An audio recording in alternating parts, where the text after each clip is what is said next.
Kaffe fra Nespresso.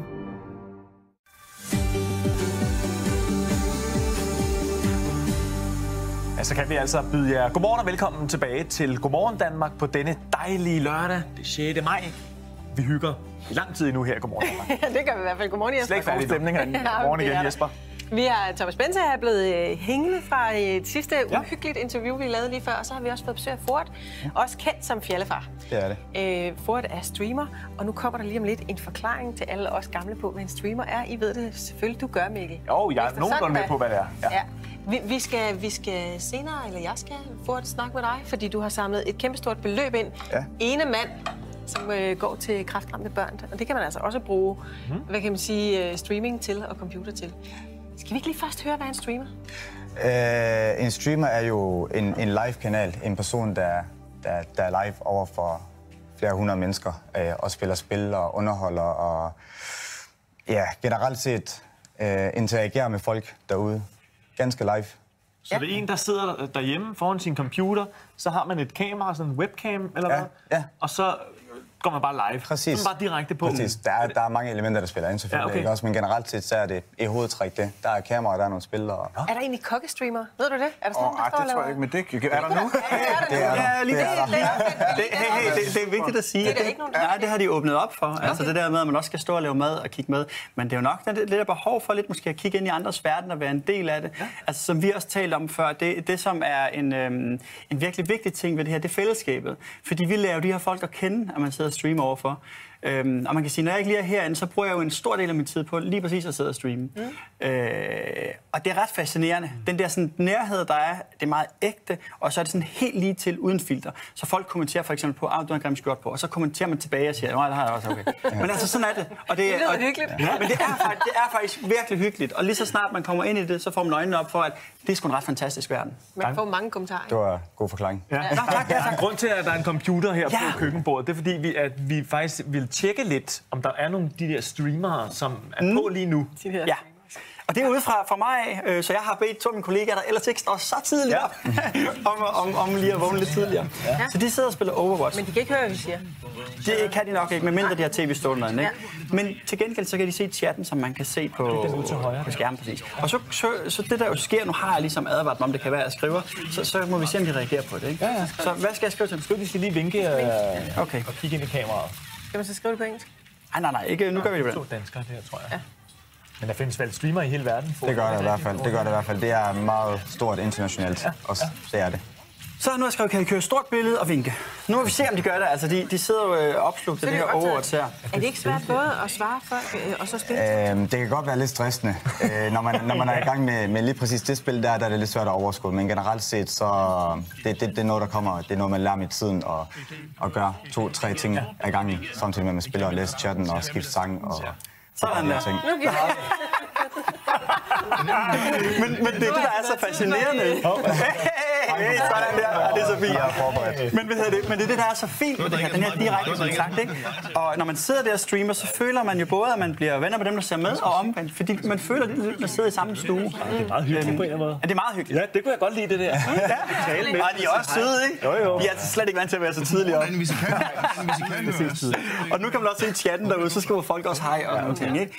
Men det er sådan en ret charmerende måde at være i kontakt med folk på. Og så kan man sige, at der er meget forskel på, hvordan folk streamer. Nu snakker vi om streaming, det findes jo også i alle mulige andre afskygninger.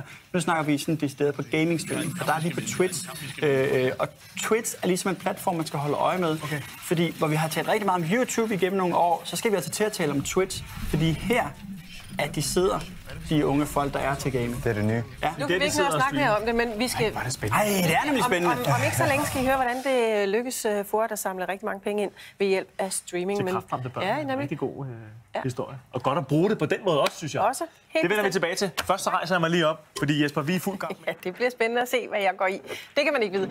Vi kender alle sammen de store indsamlingsshow fra DR og TV2, hvor en hel masse mennesker står sammen om at samle en masse penge ind. Men jeg vil bare sige, at en mand og en computer kan også gøre en rigtig stor forskel. Velkommen igen. Nu har vi lige sagt godmorgen heroppe i køkkenet. Ford Davids, også kendt som Fjallefar, hvis man kender dig, når du streamer. Ja. Altså, i løbet af et døgn, så lavede du en streaming, og du ville samle ind til kræftramte børn. Lige præcis. Jeg synes, du selv skal have lov til at sige, hvor mange penge du samlede ind på. 365.000 kroner i løbet af 24 timer. Ej, det er så mange ene mand. Det er, altså, jeg havde nogle frivillige bag mig, ikke? Men generelt set, jo. Det er, det er vanvittigt. Nu skal vi dykke lidt ned i, hvordan du gjorde det, men allerførst så vil jeg godt høre, hvordan du fik sådan ideen til at lave det her indsamling. Altså hele ideen, jeg har en mor, der har været kræftramt i 7 år. Hun er så gået bort nu. De sidste 1,5 måned af hendes tid, der boede jeg nærmest med hende på sygehusene. Så meget som jeg nu kunne i hvert fald. Og i den periode, jeg nu var derinde, der gik det op for mig, at der ikke er særlig meget positivitet, der er ikke meget glæde at hente, når man er på sygehusene, og når man er i den verden af hvad kalder man det, undersøgelser og sådan noget, ikke? Og i den periode, der skrev jeg til nogle af de frivillige, der nu hjælper mig med tiden, og skrev til dem, jeg vil sgu gerne gøre noget her, jeg vil gerne gøre et eller andet, og så gav du dig til at samle ind? Ja, og så sagde jeg til dem, jeg vil gerne, altså det var en ren indskydelse, at vi gerne ville samle penge ind til Børnecancerfonden, og så fik jeg nogen til at begynde at undersøge det, og så gjorde vi det rent faktisk bare. Så der er chancen bedre det. Der ligger et godt hjerte bag. Ja.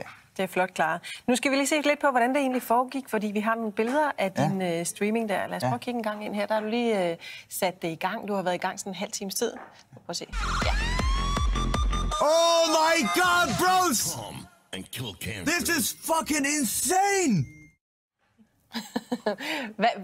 Hvad er din ambition på det her tidspunkt? Du har ikke været så lang tid der er gået under en halv time der. Vi havde allerede samlet 12.000. Altså, da jeg gik live, der tænkte jeg 10.000. Hvis vi kan samle det ind, så ville det være rigtig godt. Inden for de første 20 minutter, der var det 10.000 hjemme. Så vi satte mål op til 25, og det fortsatte bare. Og der kom 100 kroner, der kom 1.000 kroner, der kom... Altså, det rullede jo bare ind hurtigere, end jeg kunne nå at registrere. Altså, hvornår gik det så op for dig, at du virkelig havde gang i noget stort her? Da vi ramte de 50. Der tænkte jeg, da vi ramte de 50.000, der var det jo stadigvæk hvad? 18 timer tilbage eller sådan noget. Jeg tænkte, altså, hvor langt kan det nå, ikke? Ja. Så det er noget langt. Det gjorde det.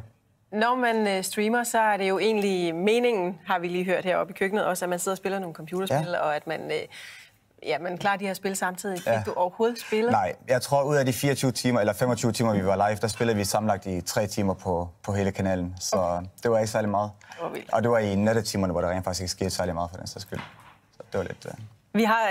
Vi har nogle billeder, måske har vi lige set dem, men hvor du var i gang i 2 timer. Hvordan var det der? Altså, hvordan havde du det der? Meget stressende, fordi der var rigtig noget, der fungerede. Altså, når donationerne de kom frem, når donationerne de kom frem, det var da vi ramte de 50.000, kan vi se. Det var en 3-4 timer inde i streamen.